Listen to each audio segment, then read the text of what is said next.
আচ্ছা মা, তাজমহল এত সুন্দর, তাজমহল কি আমরাই বানিয়েছি তাই না? না তো, যিনি বানিয়েছিলেন উনার নাম সম্রাট শাহজাহান, উনি মুসলিম ছিলেন।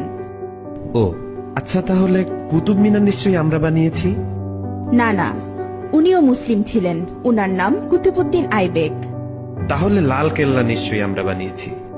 না, ওটাও মুসলিম শাসকরা বানিয়েছিলেন। তাহলে পুরাতন কেল্লা আমরা বানিয়েছি।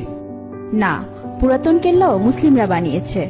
তাহলে চারমিনার নিশ্চয়ই আমরা বানিয়েছি। না, চারমিনারও মুসলিম শাসকরা বানিয়েছে।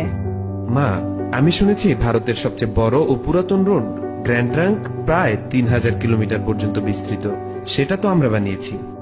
না না, গ্র্যান্ড ট্রাঙ্ক রোড আমরা বানাইনি। গ্র্যান্ড ট্রাঙ্ক রোড এক মুসলিম শাসক বানিয়েছেন, উনার নাম শেরশাহ। আচ্ছা, তাহলে হাজারদুয়ারি প্যাসেজ নিশ্চয়ই আমরা বানিয়েছি। না বেটা, এটাও মুসলিম শাসকরা বানিয়েছে। আচ্ছা, তাহলে মুঘল সাম্রাজ্য আমাদের ছিল তাই না? না, মুঘল সাম্রাজ্য মুসলিমদের সাম্রাজ্য ছিল। আচ্ছা, জয় হিন্দ এই শব্দটা কি আমরা প্রথম তৈরি করেছিলাম?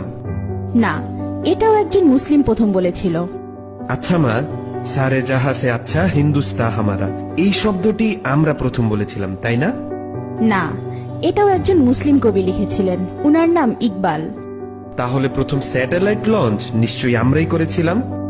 জি না, ভারত অনেকবার স্যাটেলাইট লঞ্চ করেছিল, কিন্তু প্রতিবারই ফেল হয়েছে।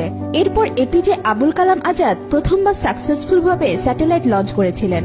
উনি না থাকলে আজ ভারত স্যাটেলাইট লঞ্চ করতে পারত না। তাহলে পারমাণবিক অস্ত্র নিশ্চয়ই আমরা বানিয়েছি। না না, পারমাণবিক অস্ত্র একজন মুসলিম আবিষ্কার করেছে, উনার নাম এপিজে আবুল কালাম আজাদ। তাহলে মুসলিমরা না থাকলে আমাদের কি হতো মা? মুসলিমরা না থাকলে ভারত এক অন্ধকারাচ্ছন্ন দেশ থাকতো।